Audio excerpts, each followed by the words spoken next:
کہ لو بڑے آدمی سے تعلق ہو گئے تو خیمہ بھی یہاں آ گیا، لیکن یہ نہیں دیکھا اندرونی معاملہ کیا تھا، اندرونی حالات کیا تھے۔ اگر خیمہ یہاں نہیں آتا تو سلطان شمس الدین التمش اپنی بادشاہت چھوڑ دیتے، اور جب بادشاہت چھوڑ دیتے تو کوئی ظالم بادشاہ بیٹھ جاتا، اللہ کی مخلوق کو پریشان کرتا۔ اندر کے معاملات کو نہیں سمجھتی یہ پبلک۔ اب جب ان کی بادشاہت بہت اچھی چلی، اسلام عروج پر ہوا، تو حاسدوں کو حسد ہوا، کافروں کو جلن ہوئی، اور ایک انہوں نے پروپیگنڈا تیار کیا۔ ایک دن سلطان شمس الدین التمش کی محفل لگی ہوئی ہے، دربار لگا ہوا ہے، قاضی بھی بیٹھے ہیں، پورا مجمع سے بھرا ہوا محل ہے، کلمہ شریف کا ورد ہو رہا ہے۔ اتنے میں کوئی دستک دیتا ہے دروازے پر، دستک کہ انصاف چاہیے، انصاف چاہیے، اجازت دے دی جاتی ہے اندر آ جاؤ۔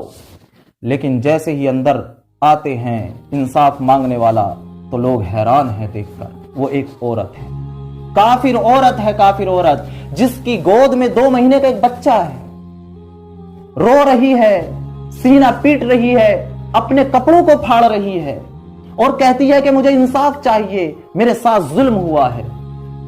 بادشاہ کہتا ہے کہ ہوا کیا ہے بتا تو کہتی ہے اگر بتاؤں تو کیا انصاف ملے گا؟ تو سلطان شمس الدین التمش نے کہا کہ ہاں ضرور ملے گا، ضرور ملے گا۔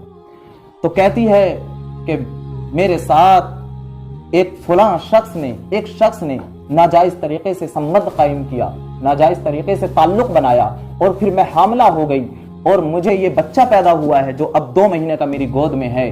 اب میں اس کے پاس جاتی ہوں تو وہ مجھ سے تعلق ختم کر دیتا ہے، وہ میری طرف سے منہ پھیر لیتا ہے، اب وہ کہتا ہے یہ بچہ اس کا نہیں ہے۔ تو سلطان شمس الدین التمش نے فرمایا کہ بتا تو وہ ہے کون، تجھے انصاف ملے گا۔ عورت کہتی ہے کہ نہیں سلطان، تم انصاف نہیں کرو گے اس کا نام سن کر، اور تم تو کیا یہاں پر جتنے بیٹھے ہیں کوئی بھی ان کا نام سننے کو تیار ہی نہیں ہوگا۔ لیکن جب بادشاہ نے زیادہ ضد کی کہ بتا تو وہ ہے کون، تو کہا اچھا سننا چاہتے ہو تو ذرا اپنے دل کو تھام لو، اپنے دل کو تھام لو۔ جو لوگ وہاں پر کلمہ پڑھ رہے تھے، جو لوگ وہاں پر بیٹھے ہوئے تھے، سب کی توجہ اس عورت کی طرف ہو جاتی ہے اس نام کو سننے کے لیے۔ فوراً وہ عورت اپنی زبان سے نام لیتی ہے اور کہتی ہے سلطان وہ کوئی اور نہیں بلکہ تمہارے پیر حضرت خواجہ قطب الدین بختیار کاکی رحمت اللہ تعالی علیہ ہے۔ اللہ اکبر، اللہ اکبر۔ جب پبلک نے اتنا سنا تو جو لوگ کلمہ پڑھ رہے تھے آنکھوں سے آنسو جاری ہو جاتے ہیں، پبلک میں ایک دہشت بیٹھ جاتی ہے کہ یہ نام کس کا لے رہی ہے، ایک اللہ کے ولی کا، ایک اللہ کے قطب کا، ایک ایسے آدمی کا نام لے رہی ہے جو بازار سے نکلے تو دکانیں بند ہو جائیں، جو بازار سے نکلیں تو لوگ ہاتھ چومیں، جو بازار سے نکلیں تو لوگ ان کے دیدار کے لیے اپنے کاموں کو چھوڑ دیں۔ اللہ اکبر۔ تو سلطان شمس الدین التمش نے اپنے دل پر ہاتھ رکھا، آنکھوں سے آنسو جاری ہیں جب ان کے پیر کا نام لیا گیا۔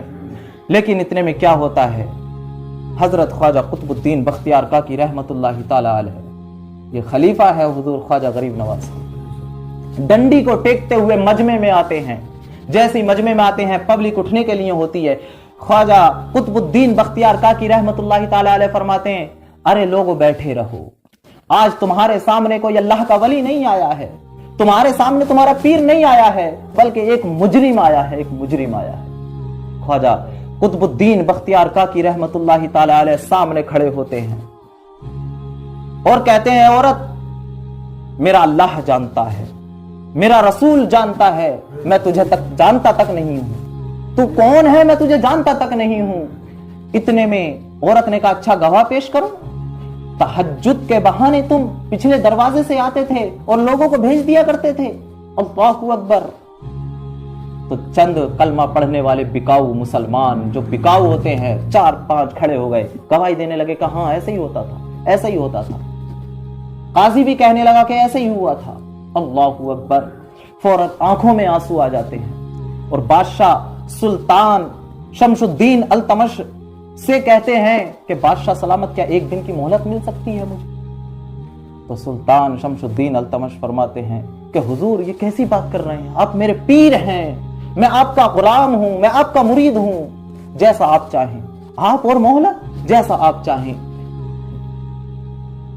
فوراً عدالت برخاست ہو جاتی ہے اور